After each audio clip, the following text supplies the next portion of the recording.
What is going on, guys? Welcome back to the channel. Critical Overlord here. We're going to be talking about 28 years later in this video here today. This will be the spoiler-free review for 28 years later, which is coming to theaters this Friday. This is directed by Danny Boyle and Alex Garland, who have returned to the franchise after being absent from that second film. A travesty, honestly. It is starring Jodie Comer, Aaron Taylor Johnson, Jack O'Connell, Alfie Williams, and Ray Fiennes.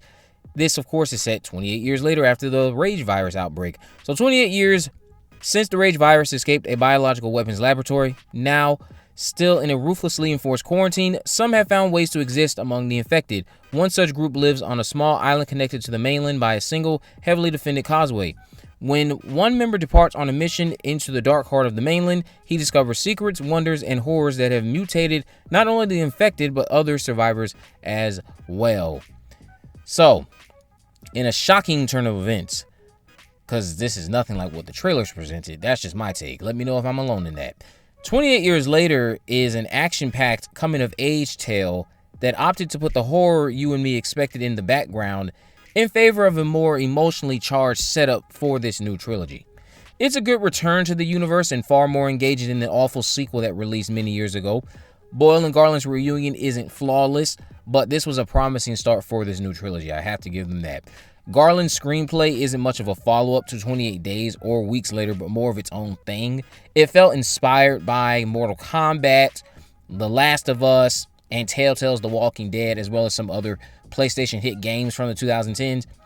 And if you've played those last two games, you know that this is a compliment. The story, of course, is 28 years after the Rage virus outbreak.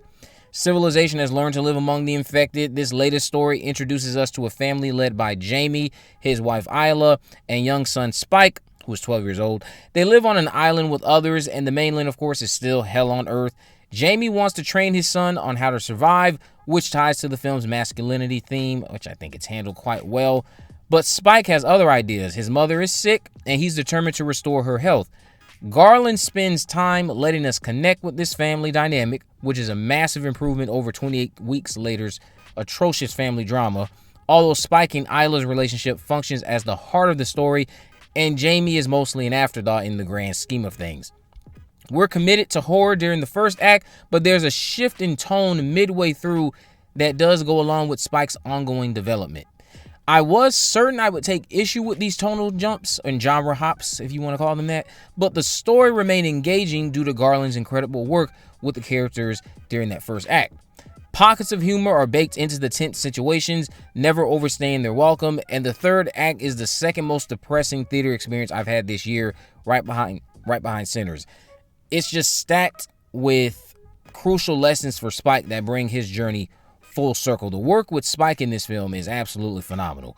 28 years later isn't the blood-soaked zombie film I wanted, and probably that many of you wanted, but its decision to lean into a more intimate narrative is effective enough. Even if the characters do make some very aggravating choices during the second act, I'm still rolling my eyes at some things. Garland tosses in some interesting evolution of the infected. One major newcomer is the Alpha. I'm sure the internet is going to be clipping the hell out of this Alpha. If you've seen the film, you know why. The overall look of the infected is the most distracting in this entry. That's a blessing and a curse. See, behind the horrific contortions, bloodshot eyes, and yelling, we have clear shots of body parts jumping left and right. Look, one infected in particular is supposed to be scary, and it's just not always the case because of what I couldn't help but stare at. This particular infected was more scarier from afar versus the up-close shots that started coming to us later on as the film progressed. Another thing I have to pick at is the score. It's fine, but a lot of it works against certain scenes. It didn't mesh well and felt more fitting for a different film. This isn't every scene, but those who agree will understand that point if you've watched this film already. Our lead performances are nothing less than incredible. Jodie Comer, who I haven't seen in a while because I've been slacking, delivers a powerful performance, as she often tends to do. Heartbreakingly beautiful are the most appropriate words that fit her performance as Isla. Alfie Williams' work as Spike is impressive and effectively washes away the bad taste left by those annoying kids in 28 Weeks Later. My investment in Spike never left thanks to his convincing portrayal. Aaron Taylor Johnson is fine, but like I stated, he's pretty much an afterthought. Those three, when they're together, for the brief time they are together, they're very believable as a family. I was completely sold again, on the few scenes that they shared together in that first act. Ralph Fiennes is the second standout amongst the cast, but Comer's the one who really impresses here. She's just incredible in everything she's doing on screen. Some scenes could have been paced better in the first act, which again is more horror-based, but Boyle's direction didn't disappoint overall. The frantic energy of that first film is here, thanks to the impressive camera work, but some editing choices did leave me scratching my head. For example, I'm still trying to figure out how a character made it out of our opening attack. Could have been my bad for missing something, but I'm just going to blame it on the editing until I revisit this film.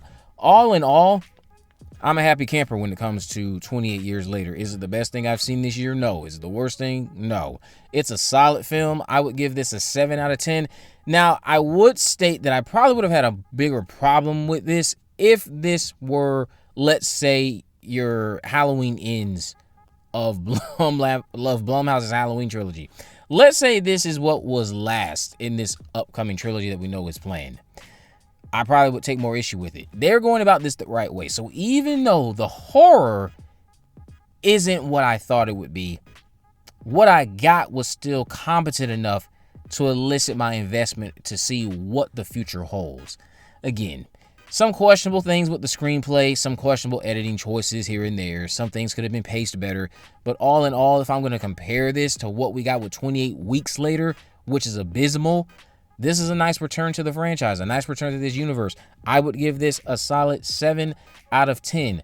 Did you see 28 Days Later? Did you like it? Let me know why or why not down in the comment section below. If you haven't already, of course, make sure you go ahead and subscribe. Turn on post notifications so you never miss a video. In the description, I'll have links to all of my social media accounts. I am on Facebook, Twitter, and Instagram. You can message me there, of course. Let me know if there are any movies, news, or reviews you'd like me to cover in the future. And with all that in mind, guys, I will see you in the next video.